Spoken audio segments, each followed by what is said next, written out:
making some gingerbread whoopie pies. These are absolutely delicious and they're great if you don't want some gingerbread cookies. These are a great alternative. As always, everything you're going to need, the recipe and everything, will be in the description box down below. Now let's get started on this recipe. We're going to start with our flour and cinnamon and all our spices and salt. Whisk this together and then place that aside. Get your butter and soften that up. Add your brown sugar and mix this together.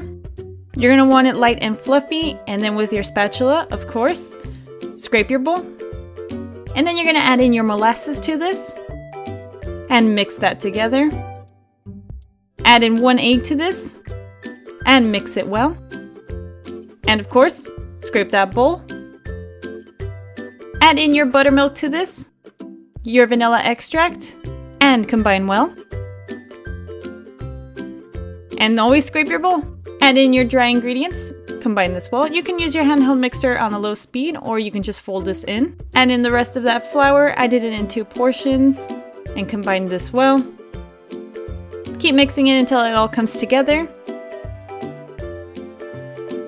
And once you have this dough, it will be a little sticky. We're going to cover it up with saran wrap and then put this in the fridge for at least 2 hours or overnight. You want it to harden because then we're going to scoop it. I'm using my small ice cream scoop to scoop these out. I did trace out circles. I had scooped these out with a larger scoop, but I baked a few to test them and they do spread quite a bit. So you're going to want about a tablespoon of that dough. Bake at 350 degrees for about 12 minutes. And then once they've baked, transfer them to a cooling rack to let them cool. And then we're going to make that cream cheese frosting, get some butter, soften that up, add in your cream cheese, mix that together and soften it up.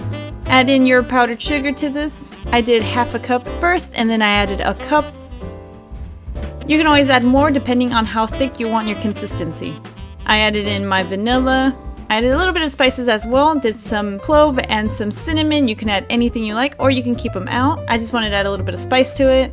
And there's my frosting. Next, I paired up my gingerbread whoopie pies. I got my offset spatula and my frosting. Ended up just frosting on these instead of using a piping bag. I just did them by hand. You can always use a piping bag. I just wanted to try doing it by hand this time. And then just sandwich them together. For a final touch, I did add some powdered sugar. This is optional. You can keep it off. And here's our gingerbread whoopie pies. And that's how you make these gingerbread whoopie pies. I hope you enjoyed this recipe. If you did, give it a thumbs up. If you want to see pictures of these whoopie pies and everything I've been making, I do post on Instagram, Twitter, and Facebook, and Tumblr, and all my links are down below. If you want to leave another suggestion, put it in the comments down below as well. If you enjoyed my content and want to keep up to date, hit the subscribe button. And until next time, stay sweet.